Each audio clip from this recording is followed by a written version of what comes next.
Craft brews and casual conversations. It is the day after everybody has been fooled. So no more shenanigans, no more games, no more practical jokes. Purely business, purely entertainment. No fuckery around here. I am drinking a beer today, Roberts, which, if this is your first time listening, you might ask yourself, well, shouldn't you always be doing that considering the name? Well, I don't always do it, but I am today. I have not been doing it either, but I am today as well.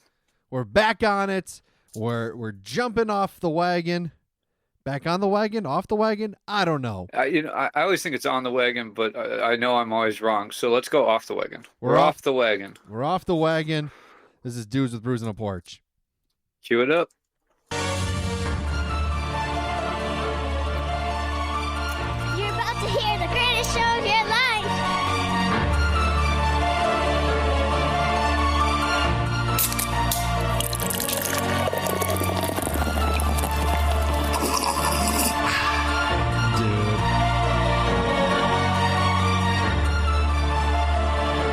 Dudes with Brews on a Porch with Rob and Drew.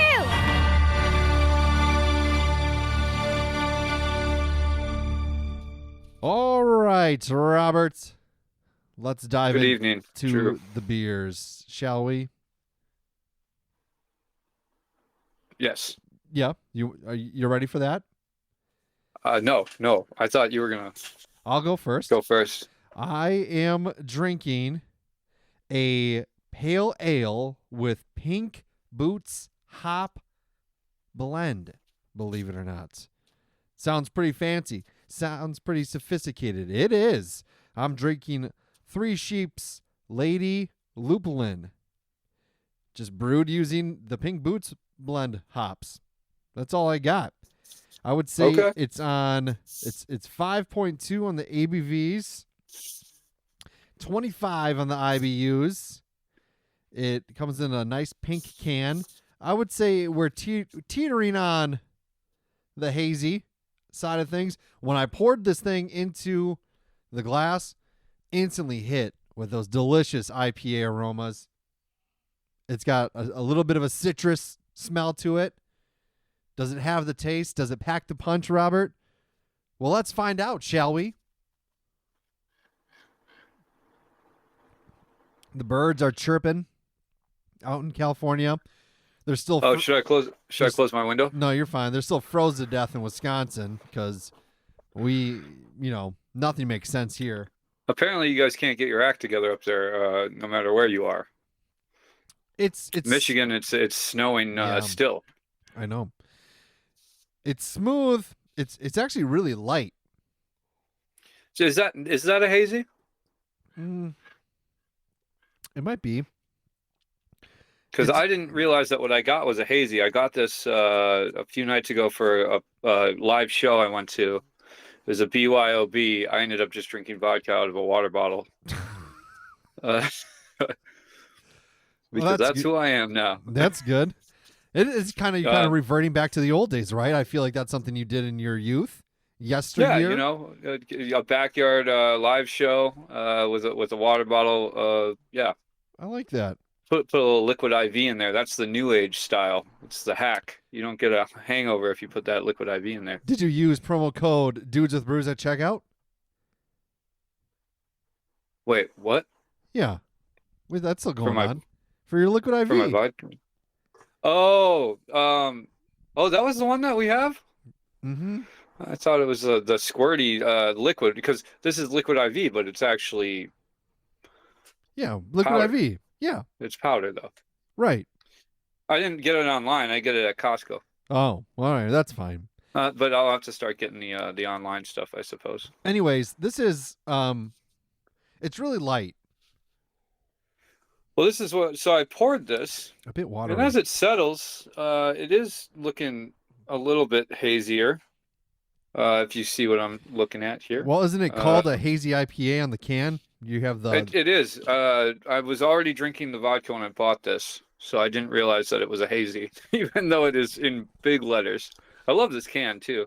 you're drinking the pFriem, or is it pFriem? How do you pronounce it? This is my conundrum and why I have not yet tried to pronounce it. Because is it silent F or silent P, or is it pFriem? pFriem, Family Brewers. Let's go with that. Yeah, okay, pFriem. It is called Hazy IPA.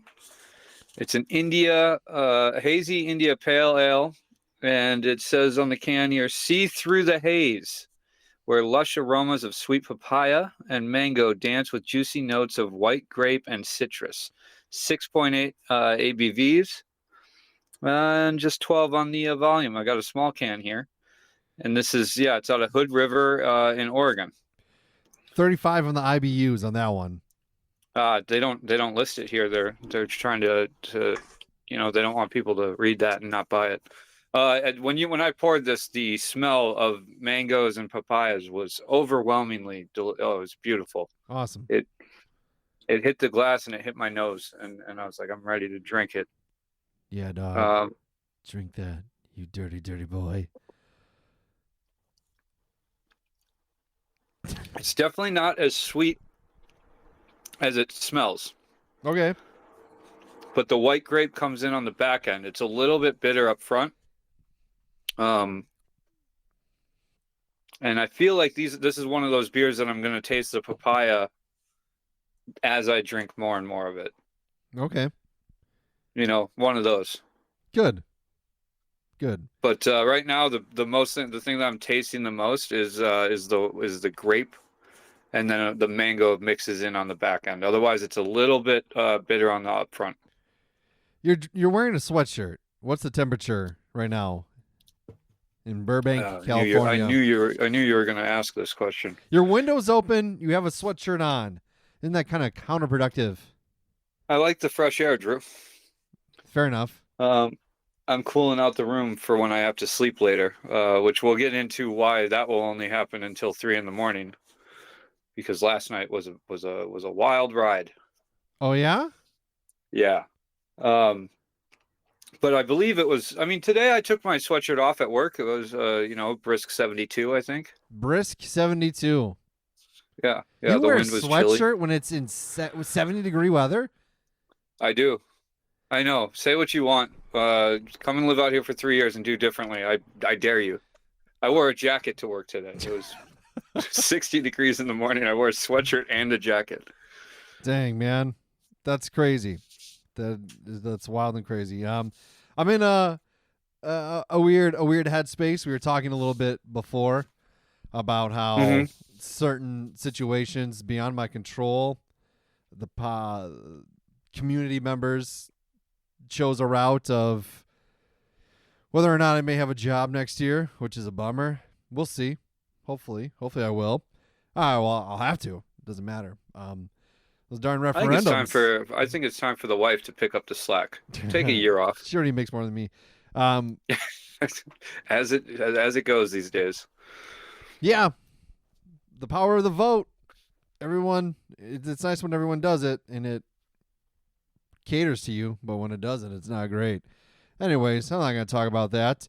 But it got me thinking a little bit as I was going through my day today of how I tend to expect the worst. Rob, would you agree with that?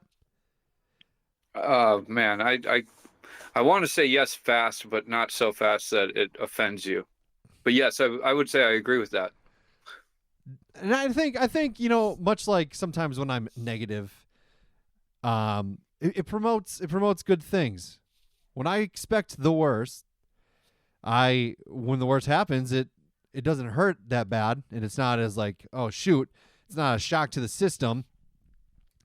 And I think it garners good results. And I think, much like some people would say, you can't be cured. Like, if you're addicted to something, you can never be not addicted to it, right? They say that, yes. Not everybody agrees with that. Mm-hmm, I think that my It's like clockwork. Every time we do this, every time we record, the boy, you might hear the kid in the background. I think that when I expect the worst, that it brings good results.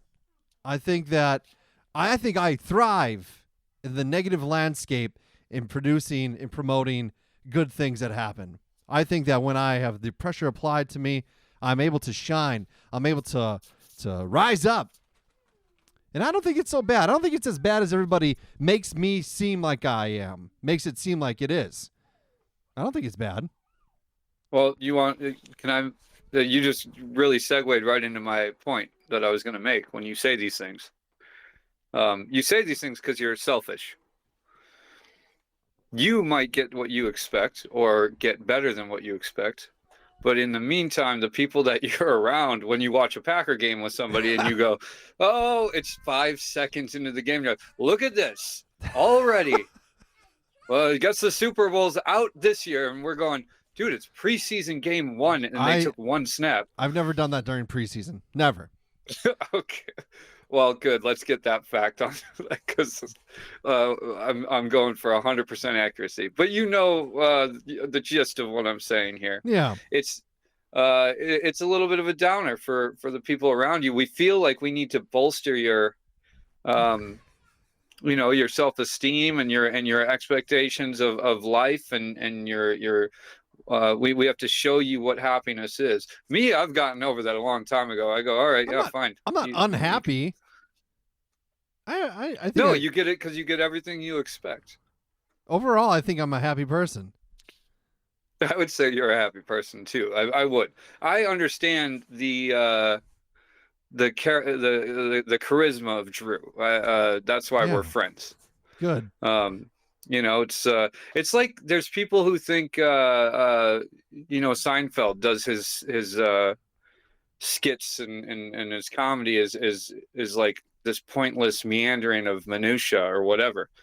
But if you really get what he's talking about, you understand this is a guy who's angry at society. He's angry he doesn't like people. He doesn't like things. He doesn't like a lot of things. That's kind of you. Mm-hmm. It's like your undercursing is to say, yes, okay, the bad is going to come. It's going to happen. I'm ready for it. But if you bring your baseline down there, then you can just be happy in the trench, Yeah, not so bad down there, right? Sometimes it rains and sometimes it's dry. I don't know what to do, but it's the same as on the ground, same as up in the air. Mm-hmm. Correct. I don't know if anything I just said made any sense. I lost the thread. I watched a bad movie last night. What can I say? You did it. You hit the nail on the head. My other thought, before we get into your wild evening, Val Kilmer died. Did you know that? Yeah, I did. I heard today. I was in line at a Chinese restaurant. And I read. That's a bummer. And no, I'm sorry. I was actually not. I was in line, and my coworker said, "Hey, that guy died." Van. And I had seen earlier in the day when I was on my 10-minute break. I saw on my notifications that Val Kilmer had passed. Rest in peace. And he said, "Oh, that guy Van," and I instantly forgot Val Kilmer's name.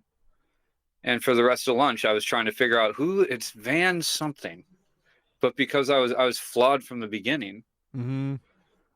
His name is not Van. Right. His name is Val. Right.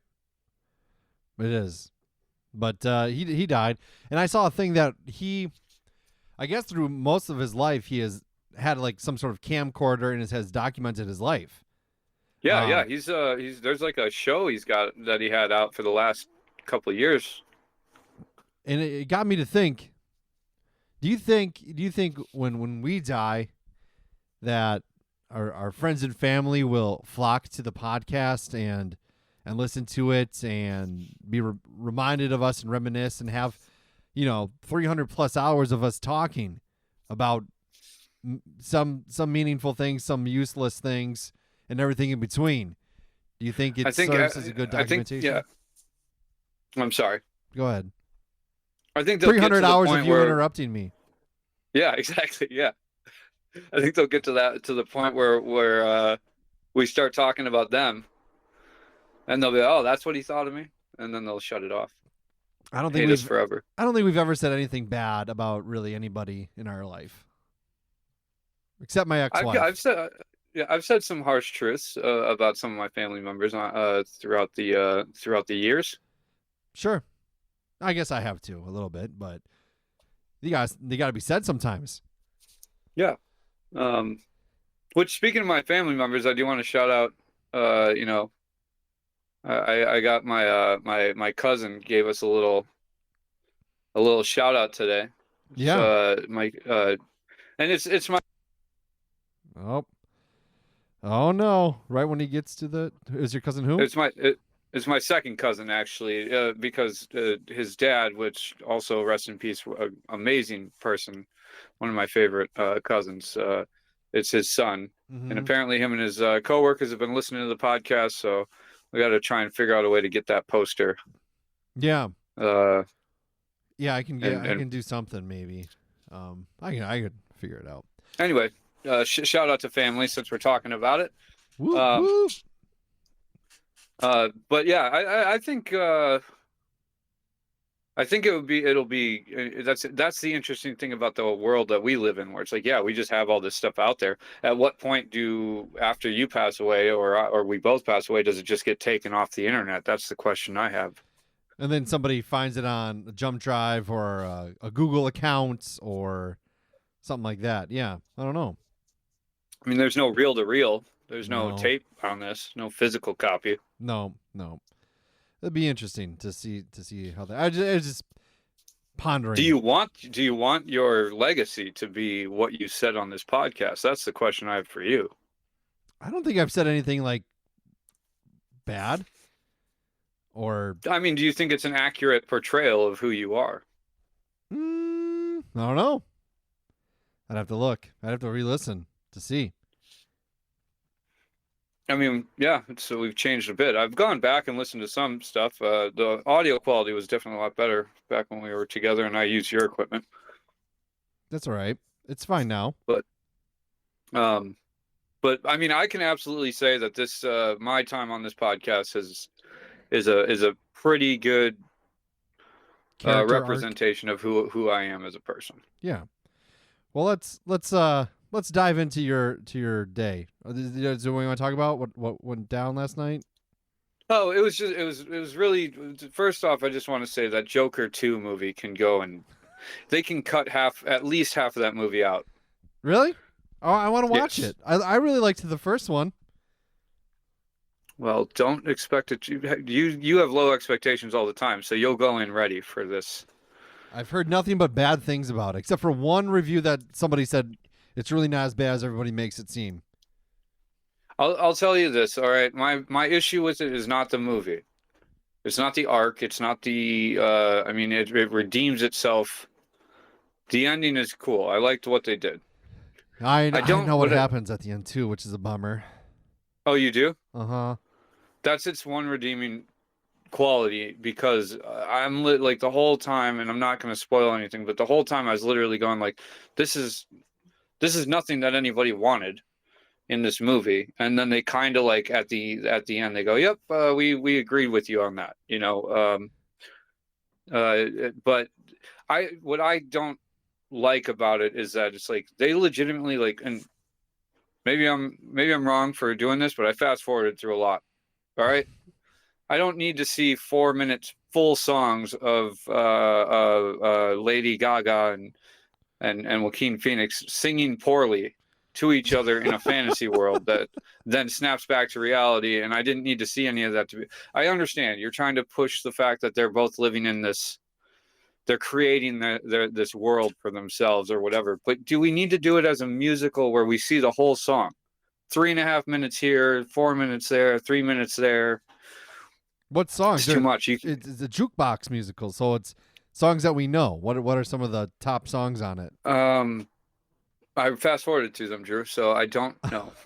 Life is a rainbow. I know that my That's Life is one I think that they sing a couple times. There's like callbacks. I should know because they sing the same songs over and over again, and they kind of get deeper and deeper into this fantasy world of the show of the clowns as they go. Mhm. And it's kind of showing the relationship that they're building or whatever.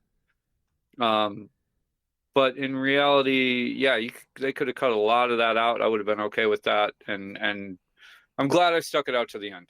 I am glad. Well, for you didn't that, stick but it I out didn't. because you fast forward through it. That's not Just sticking the it out, singing, Rob. just the singing. I do the same thing with kissing scenes.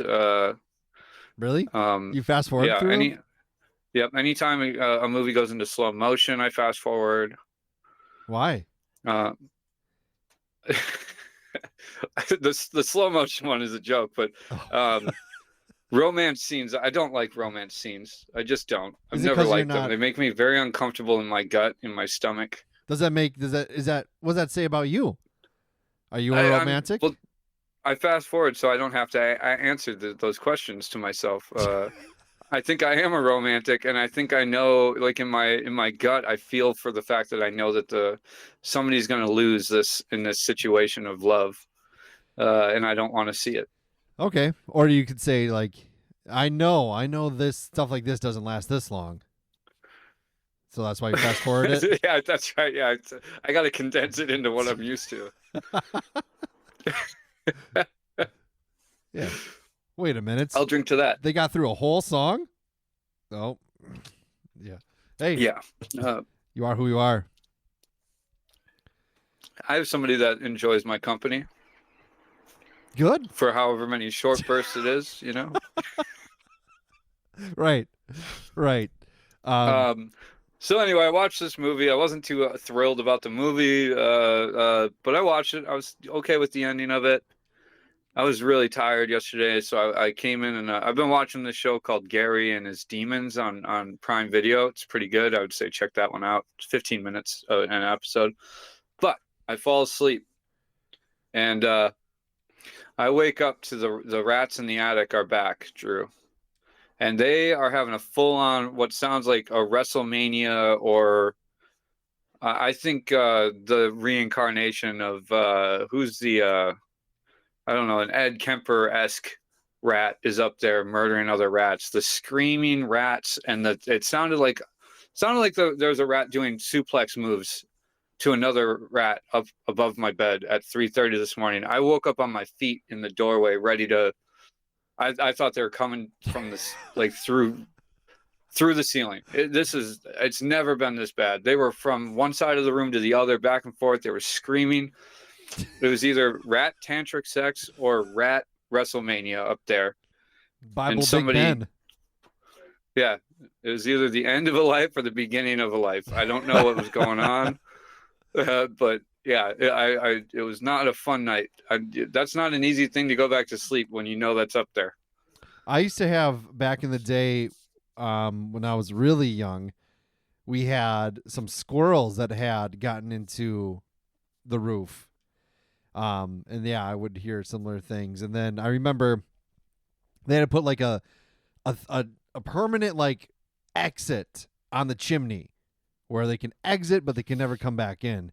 Yep. It took a long time to get to that point, and it took a long time. And I remember the squirrel guy came. My parents scheduled the appointment, right? But guess what? They weren't home. Somebody rang my doorbell. I was a little kid. I answered the door, and I got yelled at for it. And I was like, "Oh, dude's gonna get those fucking squirrels out of here. Why are you yelling at me? You could have died." I'm like, yeah, I could get rabies from these mofos crawling all up in this fucking thing right above my head. Right? I just think, it is interesting. Somebody knocks on the door and they're like, who is it? The Squirrel Man. Sounds legit to me. Come on in.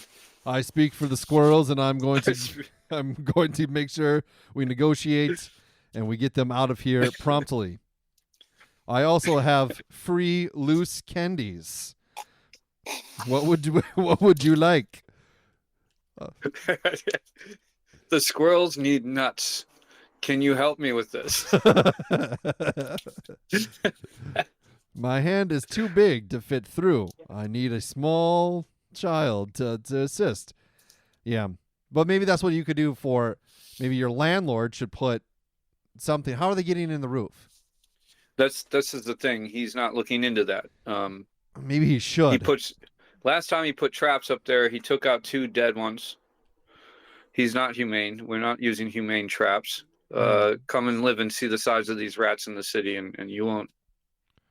They're not humane. Yeah, no. I saw a rat walking down the street once with a large mouse in its mouth. Maybe another rat. I don't know. But yeah. So this time it's like once he gets them out of there, I'm gonna go. I need you to do something about them coming back because I gotta work in the morning, man. It's like, and it's always at around 3:30 when they show back up and they start scratching and whatever. This last night was beyond that. It was. I've never heard them like. Normally, there's just like some scratching right above my bed, and I go like, they're coming. They're trying to come through the ceiling. I'm like Googling, will rats jump on your face while you're sleeping? Apparently, they it's known to happen, but it's a rarity. But this time they were all over. I mean, they were going crazy up there, man. Somebody stole somebody's something. And you live above your landlord, right? I don't know. I think he's not in the country anymore. Not in the country. Yeah, I think he I know he bounces back and forth between here and Mexico, and I haven't seen him in a long time. That's sketchy. Oh no, it's actually not. Like we're right there. He just hangs out in Mexico? I know a lot of people with property down in Mexico and up here. He's also, I think he's got property in Arizona as well. Isn't Mexico like hella dangerous? Not, I mean, it is in places, but I don't think it's not what everybody that I know that like my roommate's from Mexico. He grew up there. Okay. And he's like, it's not like, they only tell you about the worst of it. Like he's like, Sure. I was actually come from a well-to-do family, a middle-class family in Mexico. And it was pretty nice over there. Oh, all right. Well, that's nice. I've heard some intense cartel stories from people who were down in Mexico. So that's just what I associated. Yeah, you definitely get that too. Yeah. Yeah. I wouldn't want that. Scary stuff. Yeah, here we just call them politicians. No? Yeah. Well, I mean, Wisconsin's made crazy news because Elon Musk handed out millions of dollars to people who said they would vote, or essentially, or said, I don't know, they had to sign something. And I was like, I would have signed your petition. I just wouldn't have voted the way you wanted me to vote. I'd take your $1 million. That'd be nice. Yeah. But that didn't happen. I didn't pursue him. Well, you didn't know that you might be out of work at the time. He wouldn't have had any impact on that. I think he's a shadowy figure that has an impact on everything. Maybe He's the reason my computer doesn't work right now. Is he really? I'm choosing to believe that, yes. We don't live in the time of facts, Drew. Yeah. We live in a time of belief. I want to beer leave. I want to beer leave, which you can buy as a t-shirt right now on our TeePublic page, which you should do. It's a pretty sweet shirt, if I do say so myself. Honestly, that's the poster I want made. I wish we could get that in a poster. Yeah, I don't know. I'd have to see. I don't know how I could do that, but we could do my best to figure it out. Yeah, that would probably be something that we'd have to like actually go and print up a bunch of and just have them physical copies and mail them out and do all that. That's a lot of work for us. Next year, yeah. when you're unemployed, you can do that. Yeah. Yeah. I love the fact that I really threw myself in there as if I've ever done any kind of work. Hey, you provide the laughter and the feels. Another thing that I've been thinking about, I don't know if I talked about it last week. I went to a church a couple weekends ago. Did I talk about that? I don't think you did. I don't recall you talking about a church. Let's continue with the story and we'll see if it jogs anything loose. It was not because I wanted to go, but it was for a confirmation. And I was there to support the person who was going through the confirmation. It was important to them, and they're important to me. So I was like, all right, I will be there. I'll do this. I'll listen to the stuff and the things. And I'm like trying. I went in it and I told myself I'm really gonna like try to listen and think about what is being said to me. Think about what is being presented, what's being preached upon, or whatever. And it was interesting because this specific sermon, he talked a little bit about essentially like, well, you can try to disprove the existence of, Sky Man and his companion that came down to Earth and forgave everybody or whatever. Because you can say, well, what about a little kid that gets hit by a car and dies? What about a 30-year-old mother who has cancers, passed away? And what about this, the wildfires in California? People are displaced. And listing all these terrible things. Talking points in which I would bring up disproving the existence of a God, right? Mm-hmm. And I'm really trying to listen, and he's kind of just like, essentially it's just like said that because not enough people repent, not enough people are going to the church on a weekly basis, not enough people are confessing their sins or whatever, and then he's like, man, I just really don't have the answers. And I'm like, oh, thank you. That sounds like Sky Man. He really passes the buck. He says, it's not my fault. It's your Right. fault because you don't come to the... And by the way, my favorite comic is definitely Sky Man and Zombie Ghost Son. Yeah. It's just... I've been reading it for years. I'll tell you, there's a lot in there. A lot of nuance. I really went with it with an open mind.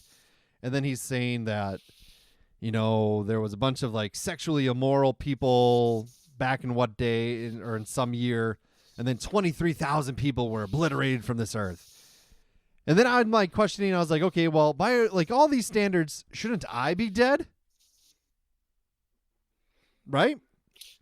Well, that's, I mean, I might need more context on this, what he said, like in terms of, there was sexually whatever, and then 23, what is that? Like is he going way back, or is he talking about 3 years ago? No, like in the church. Way back. Oh, yeah. Like way back, like back in the day. When 23,000 people was like a high percentage of the world population. Right. Okay. All right. And I don't know. I was really trying to get something out of it and see if I could shift some of my thinking, because I think sometimes I wish I had a belief system as far as like, there's something to this life. There's something at the end of the road. And then like he's describing heaven and everything. And I'm not trying to like bash religion by any means. If people want to use it as a way of being a good person, I'm not gonna. You do what you want to do. I was there supporting somebody. But he was like saying all the stuff that you have to like in heaven. You gotta do like this work. You gotta do this. That. I'm just like, well, that kind of sounds like the shit I'm doing now. Wake up and go to work, and I die. I gotta go wake up in heaven and work for God, and I don't want to do that. It was just interesting. And then I'm thinking, like, you keep saying the word sin. Jesus forgave our sins. He died for our sins, and I'm like, well, what is sin? What exactly is sin? I know there's the 7 deadly ones, gluttony, and 6 more. That I can't name. Oh, yeah, you focus on that one. That's your right. Gosh, man, I know too many people that are caught up on this gluttony one. When I'm the one that's like, I can't even eat because I eat so fast that I choke. But anyway, vanity's another one. Which pride. That's pride, right? I don't know. I know vanity because pride. There's sloth. There's greed. That's right. We did it all. Lust. Remember when we did all those? Go watch that. Our listeners can go watch that Brad Pitt movie if they want to learn about this. Continue on your point. I don't know. I don't remember. Oh, the thinking like what is sin? What is it? How do you do it? It's all interpretation, and it's all. If it's a device to make you feel better and also to make you a better person, sure. But if if this figure died for all of our sins, well, then I can just keep fucking sinning. Well, right? as long as you ask for forgiveness, that's the mentality of some sects of religion. That's not all. Right. But that's the idea of the Bible. Is the Bible is a bunch of stories that are supposed to teach us what sinning is, but they don't. It really doesn't make any sense. A lot of the stories. It's like if I were to say, okay, you have $20 in fives in your pocket, right? And you ate today, and you're walking down the street, and there's a guy, and he's living on the streets, and he asks you for some money, and you give him $10. You're a good person, right? That's a good deed. That's not a sin, right? Mm-hmm. That guy goes and buys $10 worth of drugs, and it has some lethal thing in it, and he dies. Now, have you sinned? Right. I don't know. These are, so it's like this: is your intention, the intention more important than the outcome, or is the outcome, like, does the means justify the ends? These are the questions that, I don't think they want you to think about. I think they want you to. That's my problem with these things is when it comes down to they want to hold up something and say, like, to get here you need to listen to what we tell you is good versus bad. Right. And what was interesting recently, it's funny, like, not funny that you bring this up, but I did see something that the other day where it was like somebody was talking, it was just some Instagram video or something stupid, but they were talking about two twins in the womb, and the twins were talking to each other, and they're like, hey, what do you think happens after birth? And one of them was like, nothing could happen after birth. Once you leave the womb, there's nothing. Mm-hmm. And the other one was like, I think there's a whole life after birth. There is a hole. Well, yes, yeah. But that was one of the few things that really did actually make me kind of think about, it's like it was a very interesting take on what's going to happen after the fact, and you want to be so sure because all we know is this. All the babies in the womb knew was what was in the womb. Maybe we're in Mother Earth's womb right now. Exactly. It's a big one. It's a big ass. I mean, womb. we could just be, the sperm that are around in some dude's ball sack. There's billions of them. Oh, There's billions of us. You're right.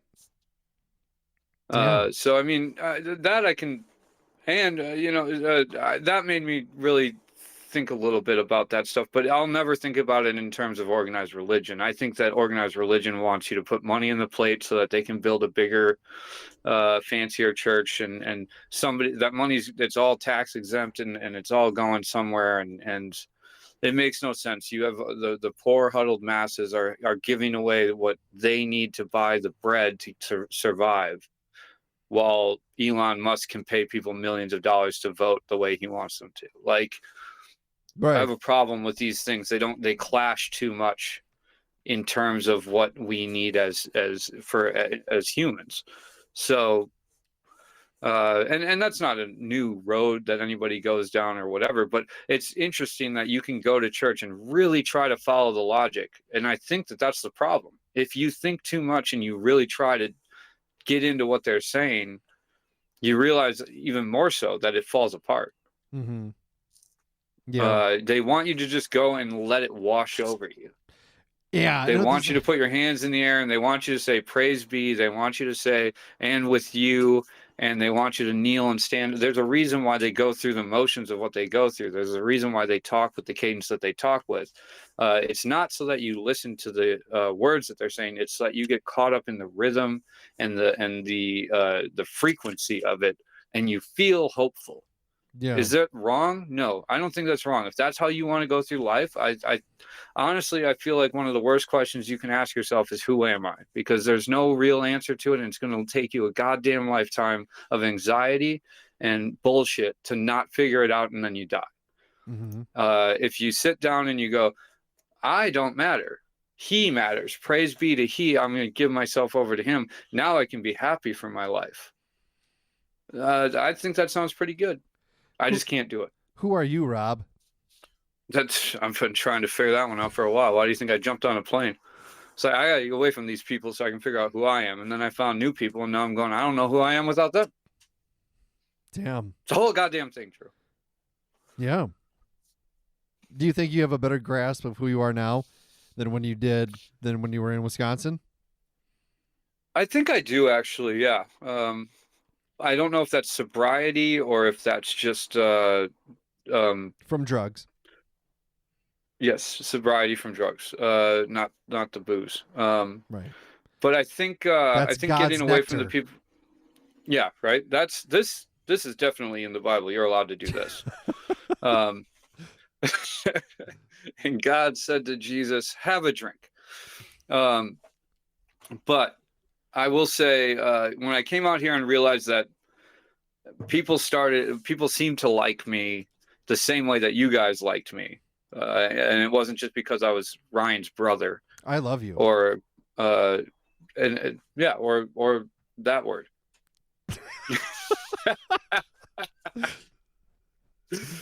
No, and I love you too, and I love everybody that I left behind, and I love the people that I know now. But it took going to a place and being completely on my own and rebuilding that very quickly for me to go, hey, guess what? You might not be the piece of shit that you thought you were, and people aren't just bending over. Like, they're not catering to make you try and feel better about yourself for some unknown reason. And that's a nice feeling to have. It really is. Yeah. Do you know who you are? I don't think so. I know I know who I am for other people.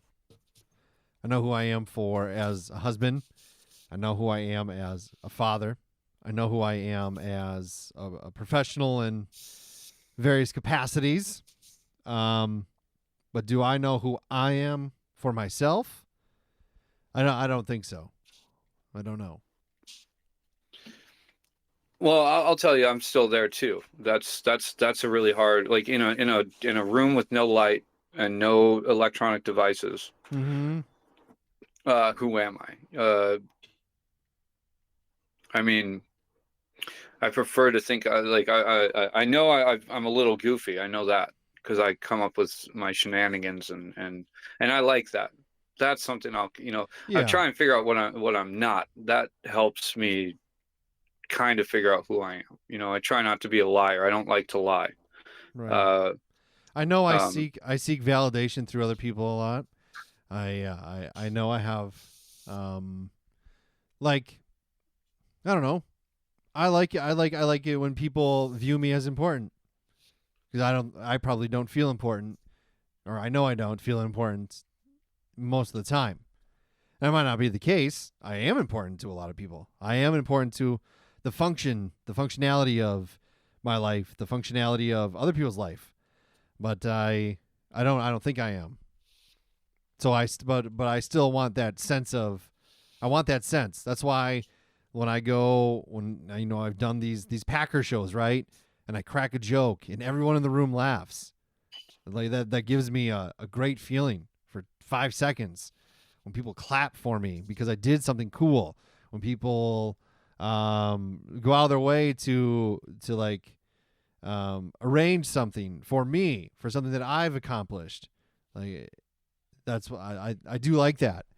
But I also have, like, in the back of my mind, because I have like this graduation party coming up that Carissa's throwing me. And initially I was just like, I just told her, I was like, I don't think anybody cares that I'm graduating. And that's fine. I don't expect them to. They don't need to. They have their own life. They have their own problems. They have their own situations, and they have their own lack of time. So I was like, I just don't think they give a shit. They know, like, what is this accomplishment for me? What's the impact for them? There isn't any. Which probably isn't a good thing. I should have just said, oh yeah, invite my friends.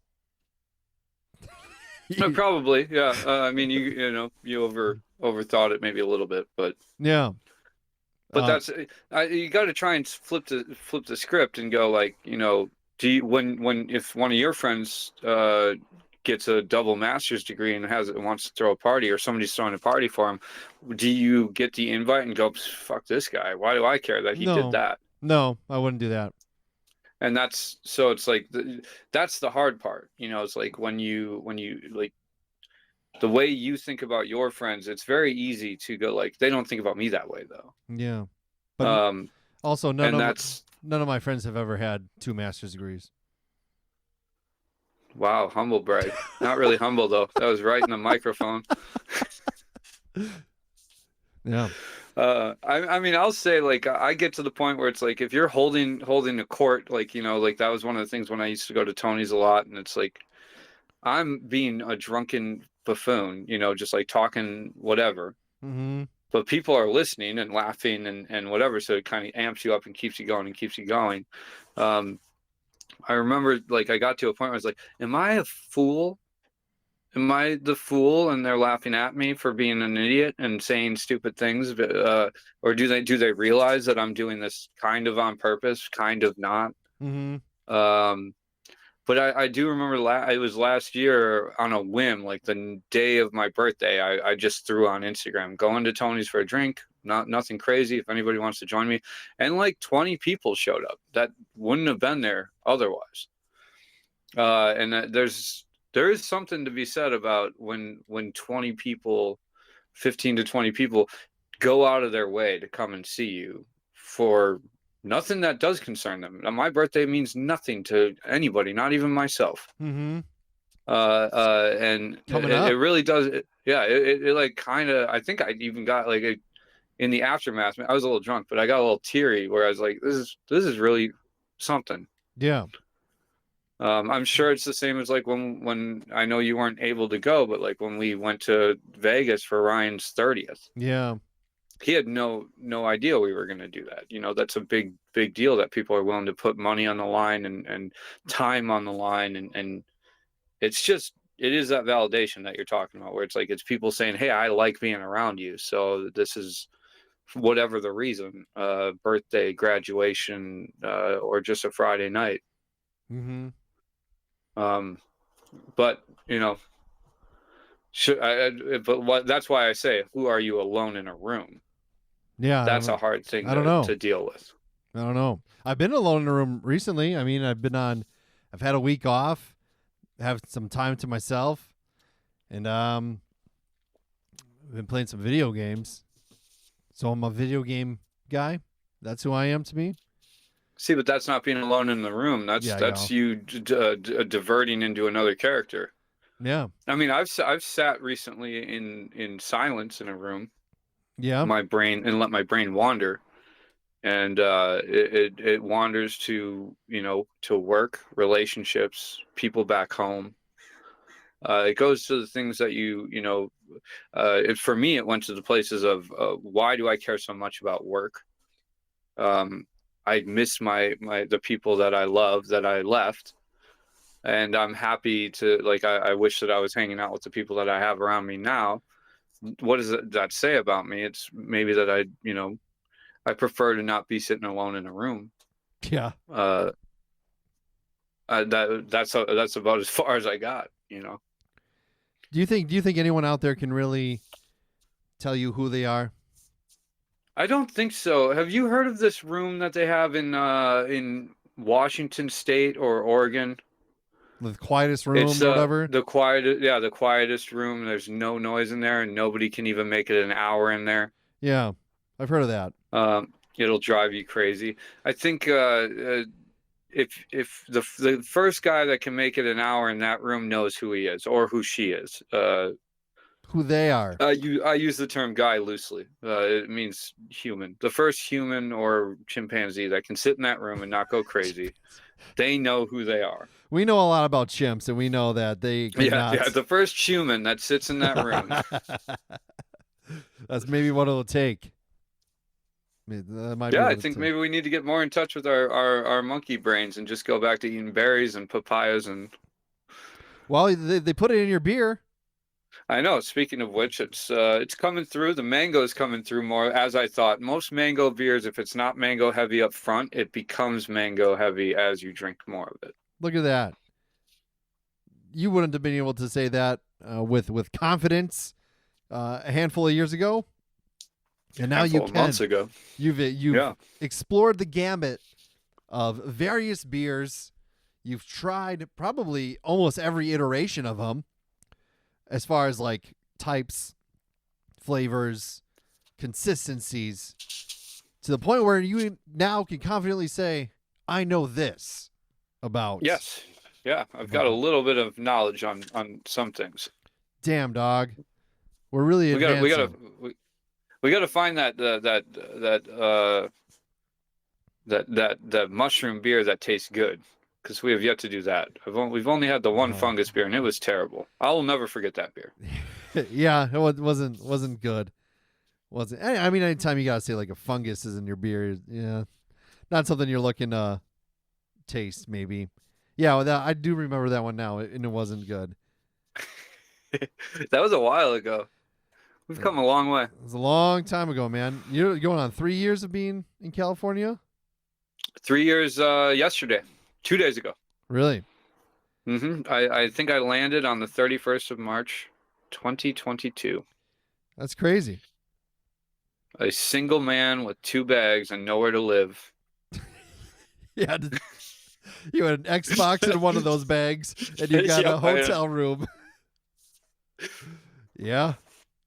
That's wild, man. Like you literally, like that's the story that you hear so often, but you don't hear somebody you know say it. You hear about all these actors, about all these people who are like, yeah, I went to California with $6 to my name and figured it out. You had 2 bags, you had a little more than $6. I mean, not much more. And then not in today's economy, yeah. Right. And then you literally had no place to live. You were a victim of a crime. You never saw that security deposit back. How does that feel? Do you still get pissed about that? I don't. You ever message that person and say, "Hey, thank you"? You know, I should go back and look for that number. Just give it a call. Yeah. And just say, I don't know if I have it. I don't know if I saved the number. I feel like I must have. I'm going to look. We'll get back. Well, that'll be one of it. We'll talk about that if I can find that number. Put it on the show. And we'll talk about it on the show, yeah. Call the person. We'll call them right on the air. Yeah. And then, but I mean, realistically, that could have been one of the better things that happened to you in your California experience.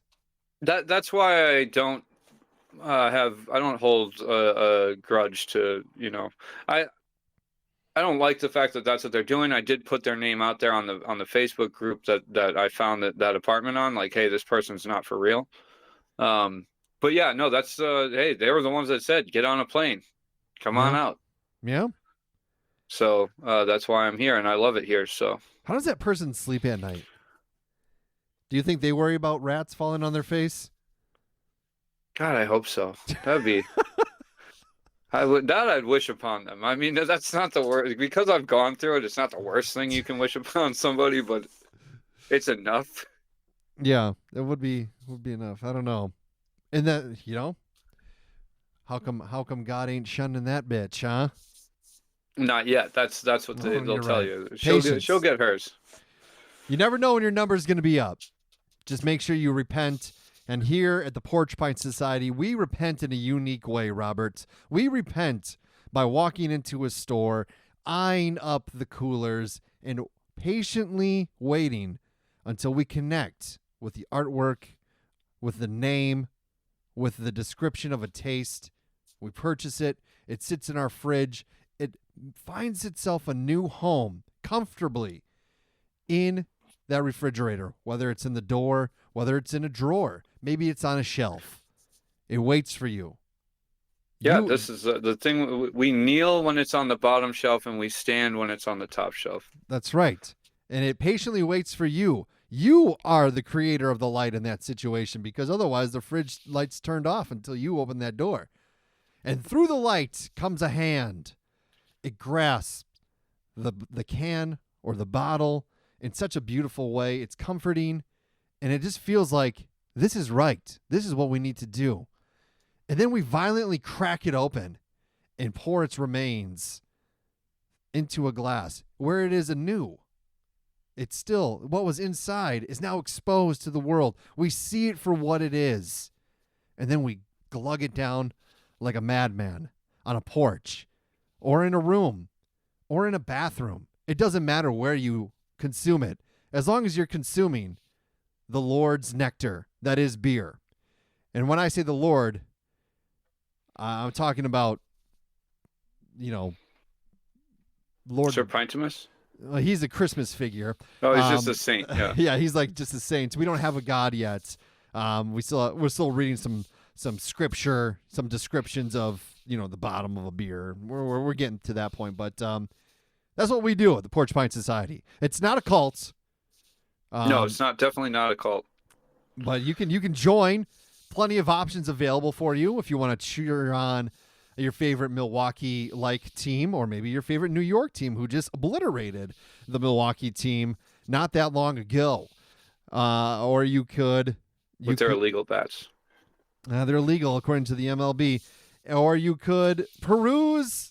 You could go with the gamut of you want to beer leave. You want to beer leave. There's magic in the world. You want to beer leave. That everywhere you go, a pint is waiting for you. Porch Pint Society. I do want to beer leave that. I want to beer leave as well. I beer leave in Lady Luplin from Three Sheeps, made with the Pink Boots hops blend. Delicious. It was good. It's pretty light. I crushed this. I'm gonna thing. look for this Pink Boots. I want to try some Pink Boot hops. Yeah, I crushed this. I was very thirsty, and I think I'm more dehydrated. I think it wasn't so good that I was like, I have to pound it. I'm just really thirsty, but it was still good. Oh no, yeah. That glass made it look like it was beautifully poundable. It was delicious stuff. I loved it. How was yours? Mine was really good. I drank all of it. Like I anticipated, the bitterness goes away after the first couple drinks, and the mango starts to come through. The white grape is definitely up front, and then it's kind of lingers in the background. But I'll have to bite into a papaya to know exactly where that fits into the mix. But who doesn't like to say papaya? So it's in there. It's in there. Linktree, linktr.ee/dudes with brews. Dudes with brews of sorts on all social media. Dudes on a Porch on Twitter, X. We don't really use that. Actually, we don't use it at all. It's there, but we don't use it. Instagram's the place you need to be for all that stuff. Yep. That's what I got. A wrap on it. Yeah. Keep it real. Keep watching the skies. And don't buy a Tesla.